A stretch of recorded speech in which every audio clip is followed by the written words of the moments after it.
Hello and welcome back to Coderoli. My name is John, and in this video we will understand the importance of analyzing an algorithm, their notations and their relationship. This video contains the analysis of algorithms using mathematics and visualizing the same, plotting the graph. After this video, you should be able to find the complexity of any given algorithm. First of all, let's understand some basic concepts in representing and storing data. Let's start with variables. What are variables?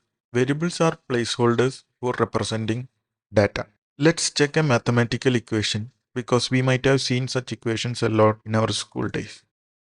Let's say we have an equation x square plus 2y minus 2 equal to 1. Here we know that x and y can hold different values, integer or real numbers.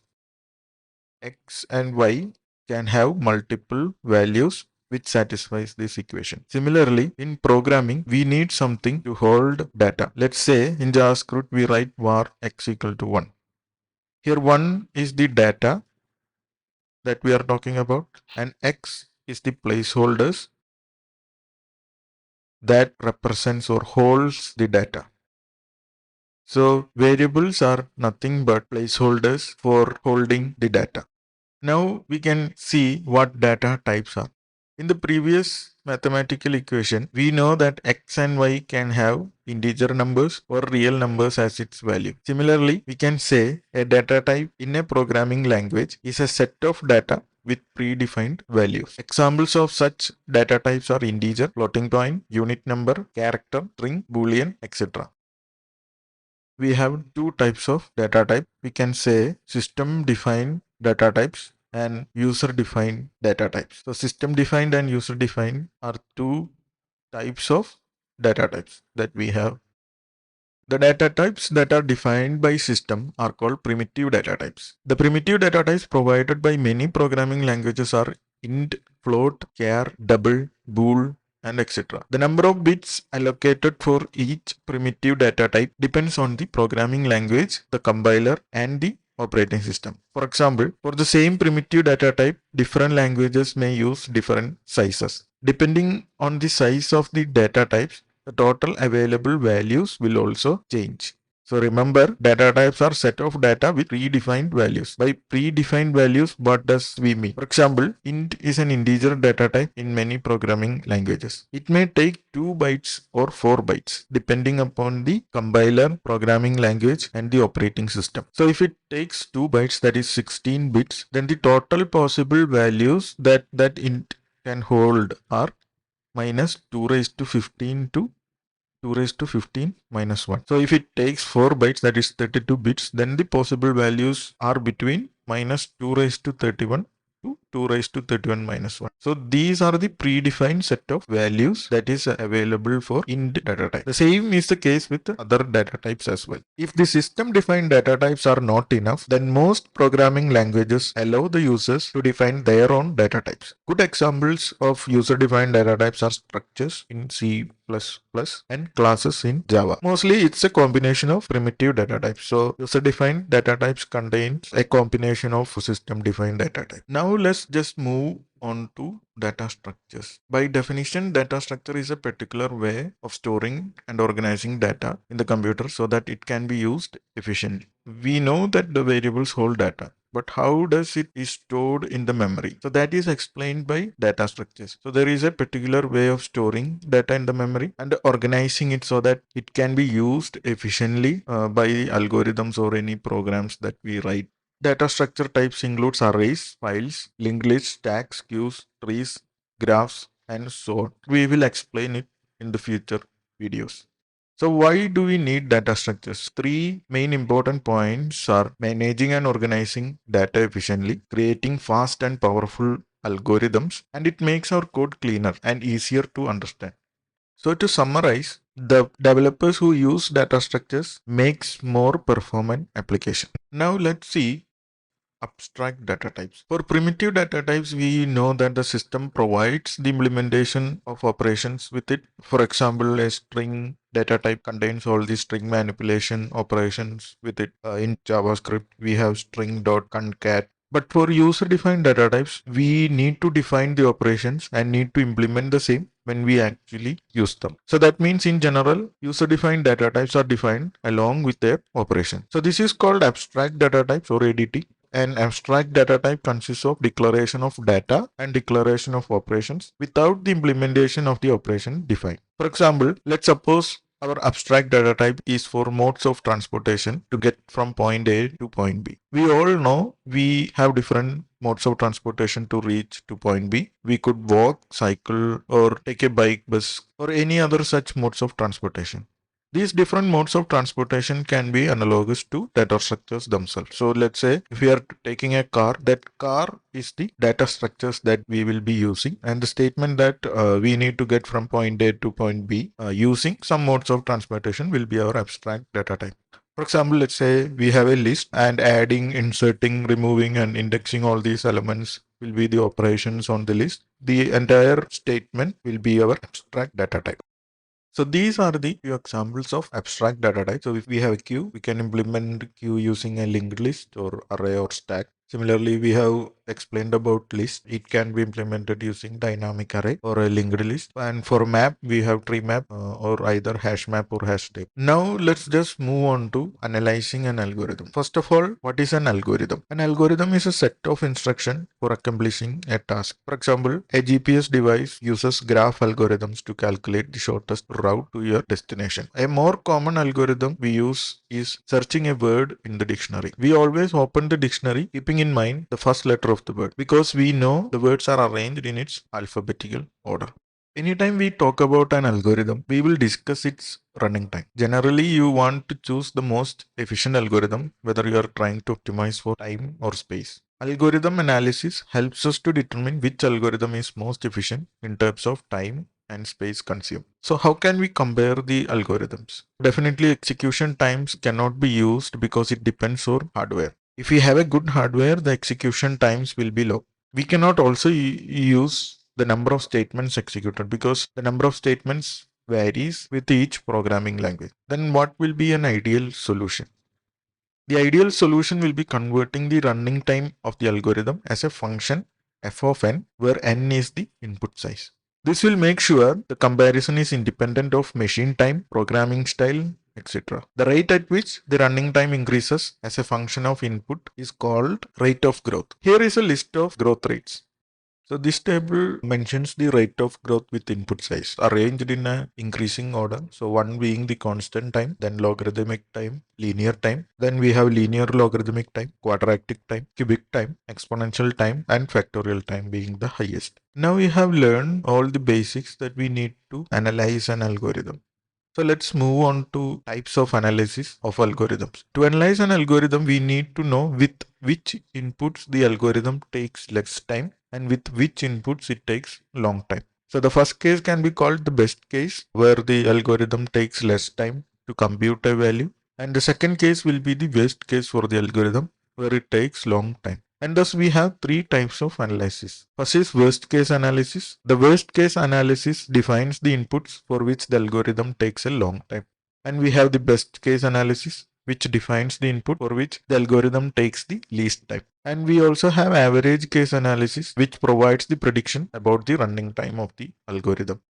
For all this analysis to work, we need to represent rate of growth of this algorithm as functions. Then we can apply mathematical formulas to find the worst case, best case, and average case scenarios. We use asymptotic curves from mathematics to define all these cases, and hence it is called asymptotic analysis. In computer algorithm, we are interested in worst case analysis of an algorithm because it determines the performance of the algorithm as the input size increases. Big O, Big omega, and big theta represents the asymptotic notations for worst case, best case, and average case respectively. And we will also drop the constant coefficients and less significant terms when we are using asymptotic notation. Let's just dive deep into how these analyses are done. Big O notation. So big O notation gives the upper bound of the function f of n, where f of n is the rate of growth of our algorithm. So it is represented as f of n equal to O of g of n, meaning at larger values of n, the upper bound of f of n is g of n. Mathematically, we can say that there exist positive constants c and n0 such that 0 less than equal to f of n less than equal to c into g of n for all n greater than n0. That is, g of n is the asymptotic tight upper bound for function f of n. Generally, we discard the lower values of n, meaning the rate of growth at lower values of n is not that important. Enough of the mathematical equation. Now let's try drawing the graph ourselves. So we have x-axis and y-axis, where in x-axis we write the number of sizes or input sizes, and in y-axis we give the rate of growth. And we draw a function. Let's say our function grows at the rate of input size as like this. So it will be f of n.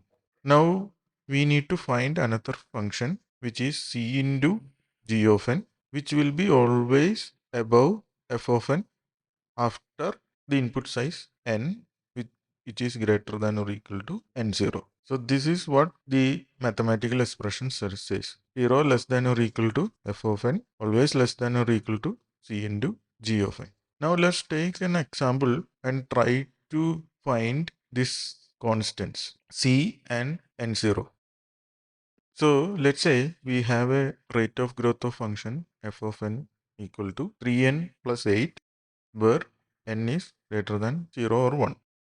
There exists a function c into g of n, where f of n is less than c into g of n. So our f of n is 3 plus 8. So it should be less than some value c into g of n. But here the deciding factor is 3n. So when the input size n increases, the 3n will be the deciding factors because 3n grows and 8 remains constant. So we could write 3n on the right hand side. But as we know, this is a plus sign. So this equation will be always false. Now let's increase the constant value into 4n and check 3n plus 8 less than equal to 4n. So if you substitute 1, you will get 3 plus 8 equal to 11. If you substitute 2, you will get 6 plus 8 equal to 14. Similarly, as we go on, for f of 8, we know that it is 24 plus 8 equal to 32. So just look at the 32. We have in the right hand side 4n. So we also know 4 into 8 equal to 32. So our n0 could be 8 and our c could be 4 because f of n less than or equal to c dot g of n, where n greater than equal to n0. So here 3n plus 8 less than or equal to 4n, where n0 will be equal to 8. So we can say that c equal to 4 and n0 equal to 8. We have this curve 4n on the top, and on the lower end we will have 3n plus 8. Now we can visualize the same by plotting the graph for the example that we did right now. You go to desmos.com and type in our equation for the line. So y equal to 3n plus 8. So you get the red line. And for the next field, we have found that y equal to 4n is our c into g of n function. So that will be the blue line. And as you can see, the point there these two lines meet is 8 comma 32. So 8 is the x-axis value and 32 is the y-axis value. So here n0 is equal to 8, and see the blue line will be always over the red line after that n0. So after n0, the 4n will be always greater than 3n plus 8. So that tells us this 4n is the tight upper bound of our function 3n plus 8, and n0 here is equal to 8. When we denote big O notation, we discard the lower values of n as well as the constants. So the O of n of the function f of n, which is equal to 3n plus 8, is O of n. So these are a few examples that we can solve right now and find the c as well as n0. So for the second function, we have fn equal to n square plus 1. So f of n equal to n square plus 1, where n is greater than equal to 1. So as we told, the straightforward approach is to express the lower order terms in terms of the higher order item. So f of n less than equal to c into g of n means n square here is the higher order term. So we can write n square plus 1 less than or equal to n square. Since the plus sign, this will be always false because it will be always plus 1. So we just increase the integer value, constant value to 2n square. Now f of 1 equal to 1 plus 1 equal to 2. So 2 will be always less than or equal to 2. So we can say our c is equal to 2 and n0 is equal to 1. All values greater than 1, our function c into g of n, which is 2n square, will be the right upper bound for the rate of growth function n square plus 1. Now let's plot this on the graph.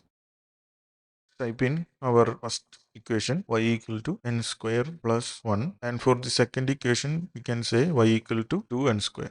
The green graph is always greater than the violet graph from the point 1, 2. We can easily say that our n0 is equal to 1, and from that point onwards y equal to 2n square will be always the tight upper bound for y equal to n square plus 1. The big O notation is in the order of n square.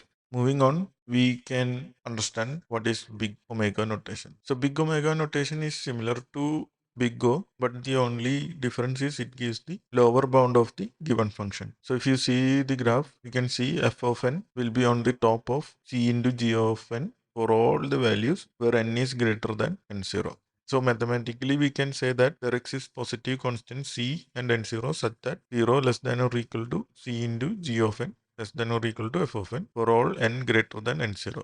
That is, g of n is the asymptotic tight lower bound for function f of n. Similarly, coming to Big-Theta notation decides whether the upper and lower bounds of a given function are same. Mathematically, we can say that there exists positive constant c1, c2 and n0 such that 0 less than or equal to c1 into g of n less than or equal to f of n less than or equal to c2 into g of n for all n greater than n0. That is, g of n is the asymptotic tight bound for f of n. So as you can see in the right hand side of the graph, there will be two functions c1 into g of n and c2 into g of n, which will be completely bounding the function f of n when n is greater than n0. Big-Theta notation gives us the average running time of an algorithm.